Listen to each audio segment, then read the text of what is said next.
نہ چاہتے ہوئے بھی وہ اس کے بارے میں سوچنے پر مجبور تھی۔ پھر خاموشی سے گھر کی طرف جا رہی تھی جب اسے ایک سرگوشی سنائی دی۔ عائشہ، میں تم سے عشق کرتا ہوں۔ اس نے چاروں طرف دیکھا، ریحان کہیں بھی نہیں تھا، لیکن اس کی آواز ابھی بھی اسے سنائی دے رہی تھی۔ وہ جلدی سے گھر بھاگی، لیکن اب آتے جاتے راستے میں اسے ریحان نظر ہی نہیں آتا تھا۔ لیکن جب بھی اس کی دکان کی سنہری چوڑیاں ختم ہوتیں، خود بخود رات کو کوئی ڈھیر سارے چوڑیوں کے ڈبے اس کی دکان میں رکھ کر چلا جاتا تھا، اور وہ جانتی تھی کہ ریحان کے علاوہ وہ کوئی بھی نہیں، وہ اس کی خفیہ مدد کر رہا ہے۔ اچانک ہی عشق کی شدت اس کے دل میں بھی پیدا ہو گئی۔ اب وہ ریحان سے ملنے کے لیے بیتاب تھی، لیکن شاید وہ اس سے ناراض ہو گیا تھا، کیونکہ اب وہ اس کے سامنے آتا ہی نہیں تھا۔ عائشہ اداس ہی رہنے لگی۔ پہلے کی طرح کاجل لگانا اور ہونٹوں پر لالی لگانا اس نے چھوڑ دیا تھا۔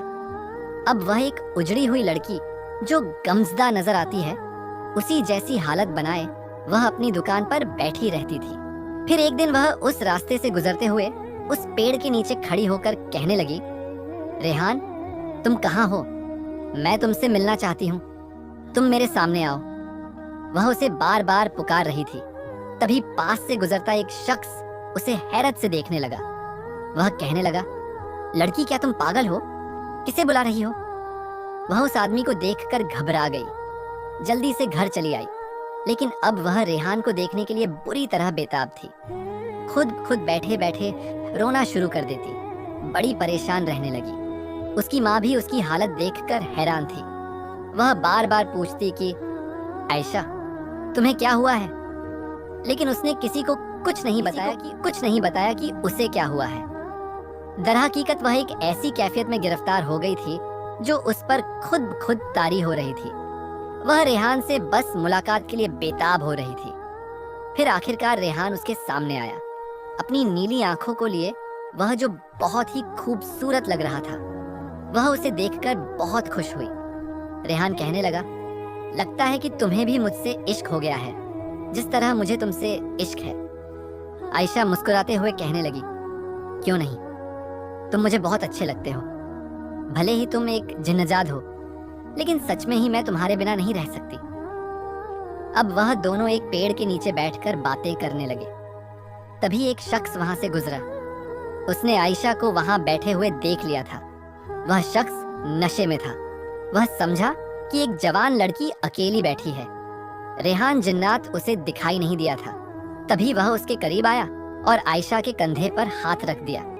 اچانک ہی جنجاد نے اس کے ہاتھ کو پکڑ لیا تھا۔ وہ شخص حیران تھا کہ آخر اس کے ہاتھ کو کیا ہوا ہے، کس نے اس کے ہاتھ کو جکڑا ہے، جبکہ عائشہ اسے غصے سے دیکھ رہی تھی۔ وہ جانتا بھی نہیں تھا کہ عائشہ کے پاس جنزاد کی طاقت ہے اور وہ اسے چھو بھی نہیں سکتا۔ اب وہ شخص درد سے تڑپ رہا تھا، لیکن ریحان اسے چھوڑنے کو تیار نہیں تھا۔ اس نے عائشہ کو چھونے کی کوشش کی تھی، پھر وہ ایک دم سے ہی زمین پر گر کر تڑپنے لگا، شاید بے ہوش ہو گیا تھا۔ عائشہ حیران ہو کر کہنے لگی، ریحان، تم نے اس کی کیا حالت کی ہے؟ تو ریحان اس کی طرف محبت سے دیکھتے ہوئے کہنے لگا، جو شخص بھی تمہیں نقصان پہنچانے کی کوشش کرے گا یا تمہاری طرف دیکھے گا تو میں اس کی یہی حالت کر دوں گا۔ اس کا یہ غصہ دیکھ کر عائشہ بری طرح خوف زدہ ہو گئی تھی، لیکن وہ خوش تھی کہ کوئی اس کی رکھوالی کرتا ہے، کوئی اس کا محافظ ہے۔ پھر وہ ریحان کے ساتھ اپنے گھر لوٹ آئی۔ ریحان کا وجود سوائے عائشہ کے کسی کو بھی دکھائی نہیں دیتا تھا۔ وہ کسی کو بھی اس کے بارے میں بتانا نہیں چاہتی تھی۔ لیکن ایک دن ایک عورت اس کی دکان پر آئی اور کہنے لگی، عائشہ، میں تم سے ایک بات کرنا چاہتی ہوں۔ میں نے تمہاری دکان کی سنہری چوڑیاں پہنی ہیں، لیکن میں ایک عامل بابا کے پاس گئی تو اس نے ان چوڑیوں کو دیکھ کر کہا کہ یہ جناتی چوڑیاں ہیں۔ سچ سچ بتاؤ، کیا اس میں کوئی حقیقت ہے؟ کیا ہمارے پیچھے کوئی جنات لگ جائے گا؟ وہ بری طرح ڈر رہی تھی۔ یہ سن کر عائشہ بری طرح گھبرا گئی۔ وہ کہنے لگی، نہیں، ایسی کوئی بات نہیں، یہ تو میری دکان کی چوڑیاں ہیں، میں اسے خرید کر لاتی ہوں۔ تو وہ عورت کہنے لگی، اچھا، مجھے بھی بتاؤ، وہ کون سی دکان ہے جہاں پر یہ چوڑیاں تیار ہوتی ہیں؟ اب عائشہ خاموش تھی، اس کے پاس کوئی جواب نہیں تھا۔